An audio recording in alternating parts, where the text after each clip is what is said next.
Morning everyone, happy Friday. இன்றைக்கி morning breakfast vegetable parotta பண்ண போகிறேன். அதுக்கு வந்து சக்கரவள்ளி கிழங்கு 2 உருளைக்கிழங்கும் இருக்குது. அது குக்கரில் வேக வச்சுட்டு போகிறேன். இது ஷிம்லா மிர்ச், கேப்சிகமும் கேரட்டையும் வானிலையில் உப்பு போட்டு வேக வச்சுட்டு போகிறேன்.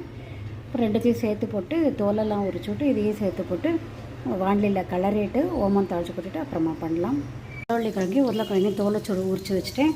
கேரட்டும் இது கேப்சிகமாக வேக வச்சுட்டு அஜ்வைன் ஓமம் தாளிச்சு போட்டுட்டு இது வதக்கலாம். ஓமம் தாளிச்சு போட்டு ஒரு பச்சை மிளகா போட்டு நம்ம வேக வச்ச காயெல்லாம் இதில் போட்டு உப்பு, காரப்பொடி, தனியா பொடி, கொத்தமல்லி வரப்பொடி, கொத்தமல்லி எல்லாம் போட்டு நல்லா வதக்கிட்டு ஆறின அப்புறம் ஸ்டப் பண்ணி பண்ண வேண்டியது தான். Stuffing ready. இதை ஆற வச்சுட்டு ரொட்டி மாவில் இட்டுட்டு இதை ஸ்டப் பண்ணிவிட்டு பண்ணலாம் பரோட்டா. இப்படி நம்ம இட்டுட்டு ஸ்டப் பண்ணிட்டு தவாவில் இப்படி போட்டுவிட்டு எண்ணெயும் நெய்யும் கலந்து வச்சுருக்கேன். அதை போட்டுட்டு திருப்பி எடுத்துடலாம். ஆனால் வெஜிடபிள் பரோட்டா ரெடி எடுத்து இந்த முதல்ல செஞ்சு பாருங்கள். கமெண்ட் பண்ணுங்கள், சப்ஸ்கிரைப் பண்ணுங்கள். தேங்க்யூ ஸோ மச் ஃபார் வாட்சிங். பரோட்டாவோட வெஜிடபிள் பரோட்டா தக்காளி தூக்கும் மேங்காய் ஒரு தொட்டு சாப்பிடலாம். சூப்பரான அடுத்த பரோட்டா ரெடி ஆகிடுது.